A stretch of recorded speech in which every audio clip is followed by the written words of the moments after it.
أعوذ بالله من الشيطان الرجيم بسم الله الرحمن الرحيم رب اشرح لي صدري ويسر لي أمري واحلل عقدة من لساني يفقهوا قولي السلام علیکم ورحمۃ اللہ وبرکاتہ۔ سامعین کرام، کہا جاتا ہے کہ بدعت کبھی بانجھ نہیں ہوتی، ہر سال نئے انداز میں پھلتی پھولتی ہے۔ بدعت کے رنگ نرالے ہوتے ہیں۔ گزشتہ رات گزرنے والی شب بارات کے موقع پر کی جانے والی ایک نئی بدعت،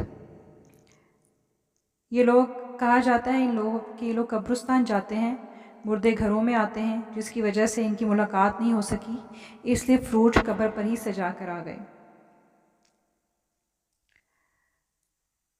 اللہ تبارک تعالیٰ ایسے سب لوگوں کو ہدایت نصیب فرمائے۔ اللہ تعالیٰ کا فرمان ہے، سخت مشقت کر رہے ہوں گے، تھکے جاتے ہوں گے، شدید آگ میں جھلس رہے ہوں گے۔ سورۃ غاشیہ۔ اور جو اس دنیا میں اندھا بن کر رہا وہ آخرت میں بھی اندھا ہی رہے گا، بلکہ راستہ پانے میں اندھے سے بھی زیادہ ناکام۔ سورۃ الاسراء۔ برصغیر پاک و ہند میں اس رات کو شب بارات کے علاوہ شب قدر بھی کہا جاتا ہے، حالانکہ احادیث میں اس رات کے بارے میں شب بارات یا شب قدر کے الفاظ کا کہیں ذکر نہیں ہے۔ بعض روایات میں اس رات کا جو ذکر آیا ہے وہ نصف شعبان کی رات کے حوالے سے آیا ہے، اور ویسے بھی شب قدر اور شب بارات سے مراد لیلۃ القدر ہے، جس کا ذکر قرآن مجید میں موجود ہے۔ سورۃ القدر میں فرمایا گیا، اِنَّا أَنزَلْنَاهُ فِي لَيْلَةِ الْقَدْرِ، کہ ہم نے اس قرآن کو قدر والی رات میں نازل کیا۔ سورۃ دخان میں ہے کہ اِنَّا أَنزَلْنَاهُ فِي لَيْلَةِ الْمُبَارَكَةِ، یعنی ہم نے اس کتاب کو برکت والی رات میں نازل کیا۔ یہ خیال درست نہیں ہے کہ سورۃ دخان میں مراد شعبان کی 15 کی درمیانی شب ہے، 14 یا 15 کی درمیانی شب ہے، کیونکہ معتبر تفاسیر میں اس سے مراد لیلۃ القدر ہی لی گئی ہے۔ جہاں تک اس رات کو منانے کا تعلق ہے تو ہمارے ہاں اس کے مختلف طریقے رائج ہیں۔ پہلا یہ ہے کہ اس شام کو اچھے اور عمدہ کھانے، حلوے وغیرہ پکائے جاتے ہیں اور بانٹے جاتے ہیں، اور پھر خود بھی بیٹھ کر اسے مزے سے کھاتے ہیں۔ دوسرا یہ ہے کہ آتش بازی کی جاتی ہے اور گولہ بارود خوب استعمال کیا جاتا ہے۔ تیسرا طریقہ کچھ لوگوں کے ہاں یہ بھی مروج ہے کہ اس رات کے استقبال کے لیے گھروں کو صاف کیا جاتا ہے اور انہیں خوب سجایا جاتا ہے، اور یہ عقیدہ ہوتا ہے کہ اس رات مرے ہوئے لوگوں کی روحیں واپس آتی ہیں۔ چوتھا طریقہ، بعض جگہوں پر یہ بھی دیکھا گیا کہ اس رات لوگ خصوصی اہتمام کے ساتھ اور بعض اوقات اجتماعی شکل میں قبرستان کی زیارت اور دعا کے لیے جاتے ہیں۔ اور یہ جو بدعت کی گئی ہے یہ اسی زمرے میں آتی ہے کہ یہ لوگ سب قبرستان گئے ہوئے تھے، اور ان کا عقیدہ تھا کہ جن مردے گھروں میں آتے ہیں ملاقات کے لیے، اور یہ لوگ قبرستان میں تھے اس لیے ان کی ملاقات نہیں ہو سکی، تو اس لیے جو فروٹ اور پھل تھے وہ ایصال ثواب کے لیے یا پتہ نہیں کس نیت سے قبروں پر ہی سجا کر آ گئے۔ اچھا، پانچواں طریقہ جو زیادہ معروف ہے وہ اس دن روزہ رکھنا اور رات کو عبادت و ذکر کرنے کا طریقہ ہے۔ ان 5 طریقوں کے بدعت ہونے میں کوئی شبہ نہیں، بلکہ ان میں سے کچھ تو خرافات کے زمرے میں آتی ہیں۔ پہلی بات تو یہ ہے کہ نصف شعبان کی اس رات کو سرے سے اسلامی تہوار کہا ہی نہیں جا سکتا، اور اسے عیدین یا حج وغیرہ کی شکل دینا ہی غلط ہے۔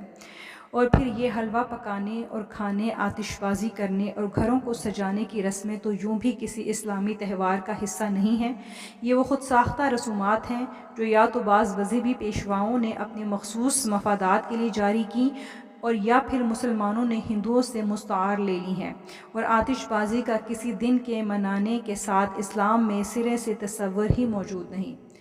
مردوں کی روحوں کے آنے کا عقیدہ بھی باطل ہے، قرآن و حدیث میں اس کا کوئی ثبوت نہیں۔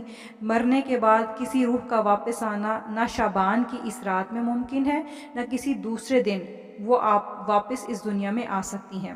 اللہ تعالیٰ کا ارشاد ہے، یہ لوگ اپنی کرنی سے باز نہ آئیں گے، یہاں تک کہ جب ان میں سے کسی کو موت آ جائے گی تو کہنا شروع کریں گے کہ اے میرے رب، مجھے اس دنیا میں واپس بھیج دیجئے جسے میں چھوڑ آیا ہوں، امید ہے کہ اب میں نیک عمل کروں گا۔ ہرگز نہیں، یہ بس ایک بات ہے جو وہ بک رہا ہے۔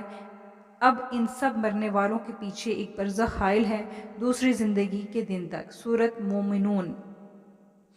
وہ اللہ ہی ہے جو موت کے وقت روحیں قبض کرتا ہے، اور جو ابھی نہیں مرا ہے اس کی روح نیند میں قبض کر لیتا ہے۔ پھر جس پر وہ موت کا فیصلہ نافذ کرتا ہے اسے روک لیتا ہے اور دوسروں کی روحیں ایک وقت مقرر کے لیے واپس بھیج دیتا ہے۔ اس میں بڑی نشانیاں ہیں ان لوگوں کے لیے جو غور و فکر کرتے ہیں۔ سورہ زمر۔ اس رات قبرستان کی خصوصی زیارت کا مسئلہ بھی صحیح حدیث سے ثابت نہیں۔ یوں تو کسی بھی دن یا رات قبروں کی مسنون طریقے سے زیارت جائز ہے، بلکہ رسول اللہ صلی اللہ علیہ وآلہ وسلم نے قبروں کی زیارت کی تلقین فرمائی ہے، لیکن اس رات بطور خاص اور اجتماعی شکل میں اس رات کی فضیلت کی وجہ سے جانا ثابت نہیں۔ اس بارے میں ایک روایت ترمذی شریف کی پیش کی جاتی ہے، مگر محدثین نے اس سند کو ضعیف قرار دیا ہے، اس لیے ضعیف حدیث سے دلیل نہیں پکڑی جا سکتی۔ اب رہا مسئلہ پانچویں طریقے کا جس پر زیادہ لوگ عمل کرتے ہیں، یعنی دن کو روزہ رکھنا اور رات کو ذکر و عبادت کرنا اور اس کے فضائل بیان کرنے کے لیے خصوصی مجلس منعقد کرانا۔ اس بارے میں درج ذیل روایات پیش کی جاتی ہیں۔ سنن ابن ماجہ حدیث نمبر 1388، باب نماز کی اقامت اور اس کا طریقہ میں حضرت علی رضی اللہ تعالیٰ عنہ سے روایت ہے کہ رسول اللہ صلی اللہ علیہ وآلہ وسلم نے فرمایا، جب نصف شعبان کی رات آئے تو اس رات کو قیام کرو اور دن کا روزہ رکھو۔ اس رات اللہ تعالیٰ سورج کے غروب ہوتے ہی پہلے آسمان پر نزول فرما لیتے ہیں اور صبح طلوع ہونے تک کہتے رہتے ہیں کہ کیا کوئی مجھ سے بخشش مانگنے والا ہے کہ میں اسے معاف کر دوں؟ کیا کوئی رزق طلب کرنے والا ہے کہ اسے رزق دوں؟ کیا کوئی کسی بیماری یا مصیبت میں مبتلا ہے کہ میں اسے عافیت فرما دوں؟ دوسری حدیث عائشہ رضی اللہ تعالیٰ عنہ سے روایت ہے کہ انہوں نے فرمایا، ایک رات میں نے رسول اللہ صلی اللہ علیہ وآلہ وسلم کو گھر میں نہ پایا۔ میں آپ کی تلاش میں نکلی تو دیکھا کہ آپ بقیع میں ہیں اور آپ نے آسمان کی طرف سر اٹھایا ہوا ہے۔ جب مجھے دیکھا تو فرمایا، عائشہ کیا تجھے یہ ڈر تھا کہ اللہ اور اس کا رسول تجھ پر ظلم کریں گے؟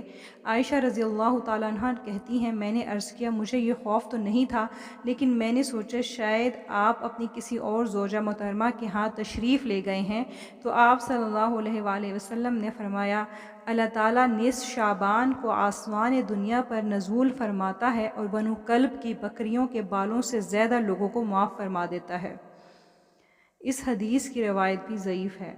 سنن ابن ماجہ کتاب نماز کی اقامت اور اس کا طریقہ، اس میں حدیث نمبر 1390 میں حضرت موسیٰ اشعری رضی اللہ تعالیٰ عنہ نے رسول اللہ صلی اللہ علیہ وآلہ وسلم سے روایت بیان کی کہ آپ صلی اللہ علیہ وآلہ وسلم نے فرمایا، اللہ تعالیٰ نصف شعبان کی رات اپنے بندوں پر نظر فرماتا ہے، پھر مشرک اور مسلمان بھائی سے دشمنی رکھنے والے کے سوا ساری مخلوق کی مغفرت فرما دیتا ہے۔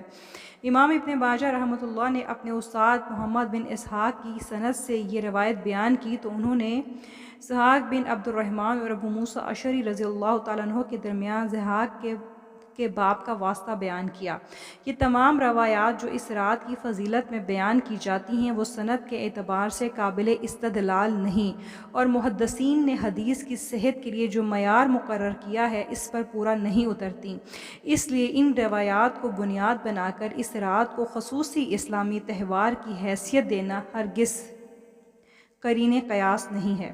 اس بارے میں جو بات ثابت ہے وہ یہ ہے کہ رسول اکرم صلی اللہ علیہ وآلہ وسلم شعبان کے مہینے میں دوسرے مہینوں کے مقابلے میں زیادہ روزہ رکھتے تھے، جیسا کہ ام المومنین حضرت عائشہ رضی اللہ تعالیٰ عنہ سے روایت ہے کہ انہوں نے کہا کہ میں نے دیکھا کہ رسول اللہ صلی اللہ علیہ وآلہ وسلم نے رمضان کے سوا کبھی کسی مہینے کے پورے روزے رکھے ہوں، اور میں نے نہیں دیکھا کہ آپ صلی اللہ علیہ وآلہ وسلم نے کسی اور مہینے میں اس سے زیادہ روزے رکھے ہوں جتنے شعبان میں رکھتے تھے۔ صحیح مسلم میں کتاب روزے کے احکام و مسائل میں کہ روزے میں نبی اکرم صلی اللہ علیہ وآلہ وسلم کے روزے یہ مستحب ہے کہ کوئی مہینہ روزوں سے خالی نہ رہے۔ آج مسلمان دین سے ناواقفیت کی وجہ سے اس مہینے میں کثرت صوم کے عمل سے تو غافل ہیں، لیکن فالتو رسموں کو خوب اہتمام سے کرتے ہیں۔ اللہ تعالیٰ فرماتا ہے کہ آج میں نے تمہارے دین کو تمہارے لیے مکمل کر دیا ہے، سورۃ المائدہ۔